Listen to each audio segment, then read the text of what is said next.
Jeff Banks, if you see him going past for Sports Relief, give him a boost. Yes. From someone say, give him a wave, and ideally help raise some money. Sport Relief is coming up. I think it's the weekend. When is it? It's July Quite the soon, 6th or something like that, or the 9th, I think it is, or the 10th. It's the 10th of July, I believe. Yeah, right, okay. I've been informed. And Steve Coogan is on the line. Steve!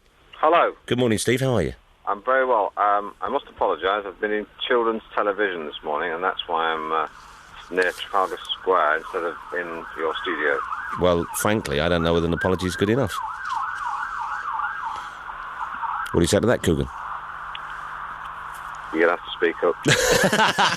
Hi, Steve. How are you? You okay? I'm very, very well, Good. yeah. Congratulations on Around the World. I saw it with my kids. We all enjoyed it thoroughly. You know, it's far better than it needs to be, if you know what I'm saying. Yeah, I do, yeah. It's a Disney movie, and it's a good family movie, but there's a few bit of sparky moments of wit in it when the opportunity arises. You know what's very surprising for me as well is you are quite convincing as a romantic lead as well. Well, it's nice to be able to not be playing someone who's sort of ugly, because that's all I ever seem to do is play people who are just ugly and disfigured.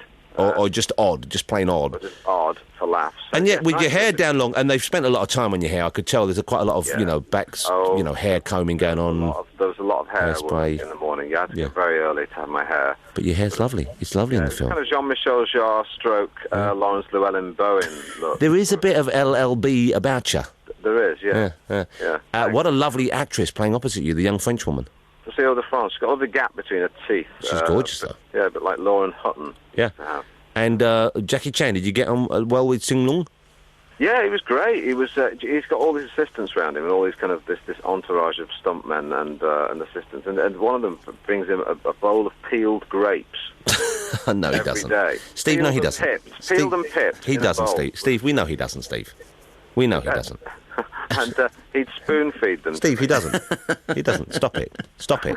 Just stop being so stupid now. No, I'm going to keep going with the grape thing. Now, listen, Steve, there's one moment in the movie which, being a Kung Fu fan, being a Jackie Chan fan, really filled me with delight. There's a film when he gets together with his brothers and sisters in a remote Chinese province, and they're called the 10 Dragons when they're all together, correct? 10 Tigers. 10 Tigers, close enough. Who cares? Dragon, tiger, okay. Yeah, same old thing. And they do a long Kung Fu sequence. Yeah. Fantastic. And one of the Kung Fu artists working with him is Sammo Hung, if I'm not mistaken. Right. Yeah. Sammo Hung, who went to the Peking Officer School with Jackie Chan when they were little kids. That's right. What a great man. Was it fun working with these fellas? Did you soak up anything? Did you learn any moves? Oh, it was fantastic. I mean, there was one bit where we were in this flying machine, strung up in the studio, against a sort of blue screen type thing, and Jackie was kind of. That's when I got to know Jackie, because we were stuck in this flying machine. We could only go. We were only lowered down to use the bathroom. Yeah. And so we stuck there for a while. And so after a while, he started talking to me and asking me about where I was from and stuff. And he always wants things done quickly, like move this, go, we shoot now, And after a bit, he was bored, and he just turned to me and go, Coogan, more stories. But his English is pretty good, isn't it? He can follow pretty much what you're saying. Well, it's a bit. It's actually a bit broken. There was a point where we were on this boat, and he was getting a bit seasick. So for all his toughness, he does get a bit seasick. And I said, just stare at the horizon. And he went, horizon, horizon. What is this word? I said, it's where the land meets the sky, Jackie. Right? And he said, horizon. Yeah, I said, each day you teach me a new word, I teach you a new move. Oh, that's a pretty good deal. Yeah, it was. Pretty good deal. I've got a few pretty nifty moves, I'm pleased to say. Yeah. Now, Steve, what's the deal with you and lap dancers? Why can't you bloody control yourself? Now, listen. No, stop. Listen. Hey, quiet. Listen. I'm going to give you my number when you turn up here, and next time you're getting in trouble, just call me, will you? Just call me, and I'll sort you out. I'll say, no, come round here instead, okay? Don't go off to a hotel. What's wrong with you? It's a deal. It's a deal. You're a grown man. How old are you now, Steve? Oh, boy. How old are you now? Steve, how old are you now? 37. Wait, what's wrong with you? What's wrong with you? I don't know. Well, why don't you sort yourself out? Because you're a brilliant talent. You could be a huge star. Don't go back to hotel rooms with slappers. What's wrong with you? I know. I made a very, very silly mistake. You're a bloody idiot. Yeah. I'm angry with you. I'm arguing with you. But I want to help you. I phoned you the week after when I saw it in the papers, and I got some kid answered your phone. What's going on there? No, my cousin Bernard. Oh, right, because I said, look, where's Steve? I'm here I want to help him out, and, you know, because I know you gave up the booze and then you got back on the booze. That's the problem, isn't it? I know, yeah. Now, are you off the booze again now? I am, actually, yeah. Good, because I haven't had a drink for 6 years. I know you haven't. I know you used to be not the Mother Teresa kind of... I was a complete and utter arse for many years. And now look at me. I'm fantastic. Yeah. And looking down from the moral high ground, it's a great view. Yeah. You'll love it. Join me up here. Yeah, whatever. Never mind whatever. I'm trying to help you, Coogan. Right, we'll sort you out. Okay, that's my job for the year, because I like a task. Okay, all right. Right, now, what are you doing after this film? Because this could, theoretically, launch you as a proper, bona fide movie star. I'm doing a thriller with Rebecca Ramon Stamos. Oh, she's a beautiful woman. She's yes, very delightful lady, yeah. And are you the lead in this? I am, yeah. Fantastic. Yeah, well, this is really happening for you. Again. I'm getting a lot of snogging in, which is quite good for me. But I got really excited, genuinely, because I've known you, I don't know you terribly well, but I've known you for years, okay? Oh, yeah, I know. You gave me one of my first breaks, Jonathan. Well, that's exactly right. Now, however, I got so excited seeing your name on the big screen the other day. I know, it's weird. I never thought I'd be the kind of bloke who got the girl at the end. I thought I'd always be the one who sort of... None of us did. Had bad hair and got laughs. Because you are. That's what you've always played in the past. But now you're getting the... And you were believable in it. You worked. And I thought this is what it must have been like for people who knew Peter Sellers from, doing just, small British stuff and suddenly seeing him making proper Hollywood movies. It's kind of, there's a moment of transition where you think, God, this is weird, but it works. Yeah, it's kind of weird. I wasn't really expecting it to happen, actually. I was thinking, well, I'll just, I'm sort of got a production company and we're doing sort of TV shows. Well, you do great TV shows, actually. You're really, it's a clever company. Yeah, and then someone came along and said, do you want to be in the big movie? And I went, yeah, all right. No, see, I'm still waiting for that to happen to me. What am I doing wrong, Steve? You can't act. Well, that's not the point. Your personality is so big that it would transcend any part you try. Yes. God bless you, Coogan. That's the correct answer. We will now not refer to lap dancers again for the rest of the morning.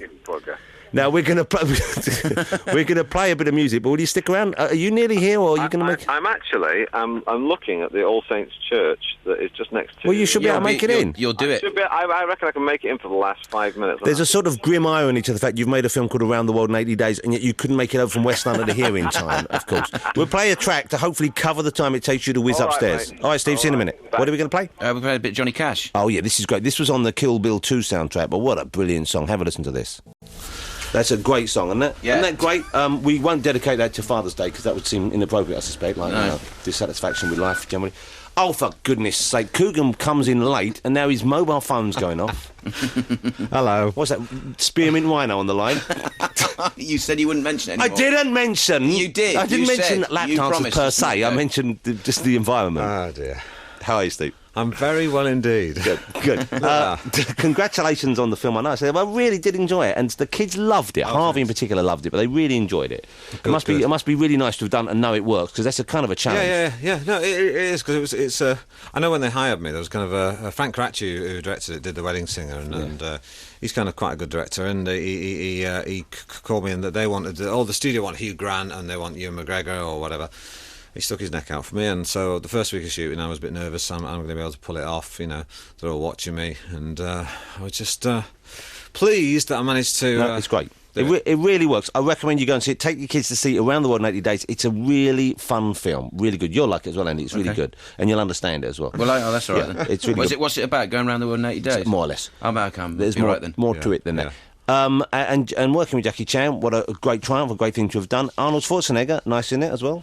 Yeah, I shared a hot tub with Arnold Schwarzenegger and Jackie Chan. Good Lord. It's not something we can all say. No, it's not. And that was a weird moment. That was a moment I thought I'm going to be sat between. I was in a Jackie Chan, Arnold Schwarzenegger sandwich, that's not nice, if you will. Because if they'd have wanted to do something with you, there's nothing you could have stopped. You couldn't have stopped them. I couldn't have stopped them. And I would have just had to submit.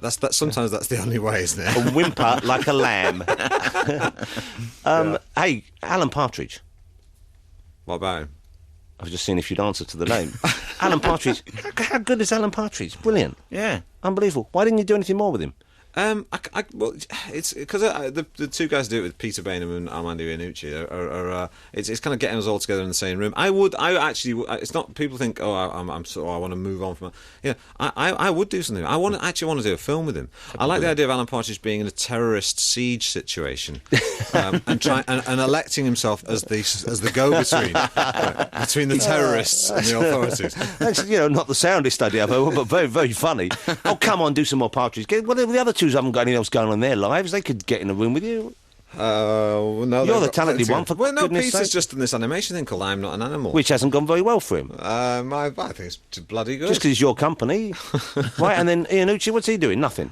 So get them together. Let's have another Partridge project next year. Come on. I'd do something else with him, definitely. Well, let's get it going. Okay. Let's make some phone calls. You're not leaving it till we've made some calls. Well, I'll make some calls. Okay, what else should we talk about? I don't know. All right. I did a film just before this called a film called Happy Endings. What about the probation officer? That's on TV this weekend. Yeah, I know. Yeah, it's bizarre. It's kind of weird, that film, because I tried to make an edgy film and I ended up making a kind of lightweight film, and lots of kids like it. And I thought, I didn't realise I was making a kids film. It is a bit kiddie. It's a peculiar, and what a peculiar cast in there as well. I mean, good cast, but strange. Ompuri and Jenny Agutter. I love Ompuri in movies, though. Yeah, I like Jenny Agutter in movies. No, Ompuri I prefer. But I think we both we now see why I'm on the straight and narrow and you're getting in trouble all the time. What's this other film you mentioned? Oh, Happy Endings, where I played that's the reason my hair's short instead of long in 80 Days, because I play a gay bloke in this American movie with Lisa Kudrow and Laura Dern. And they decided my hair wasn't gay enough, so... Jonathan Ross is doing obscene what? gestures. I'm not doing anything. Being thoroughly unprofessional. And so what? And did you? So you played a gay man? Yeah, I played a gay man with gay hair and gay clothes. And did you enjoy being gay? Yeah, it was a real release. You look a bit like today, Tim Henman. Yeah. You've got the kind of lightness of frame that Tim Henman has. Thank you. Well, I've been, trying to work off the heaviness of frame. And are you a tennis fan? No.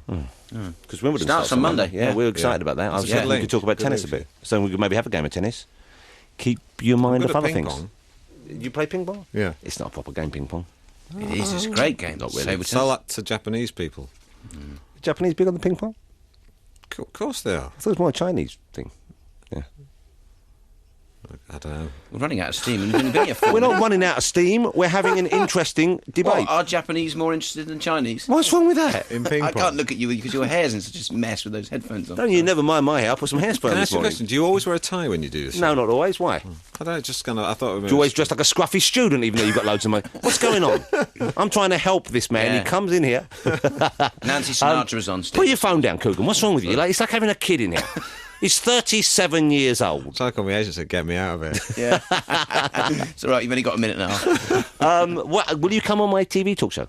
Yeah, sure. It'll be an easier ride than this. Yeah. It will be. Grow your hair back long. You look much more handsome with longer hair. Well, there's one or two people who disagree with you. Very judgmental today, aren't I'm not you? being judgmental. I'm just saying it like it is. I'm keeping it real for the brothers. I'm just telling He you looks how it good is. with his short hair. I'm not into the floppy look that you have, Jonathan. It's not floppy today.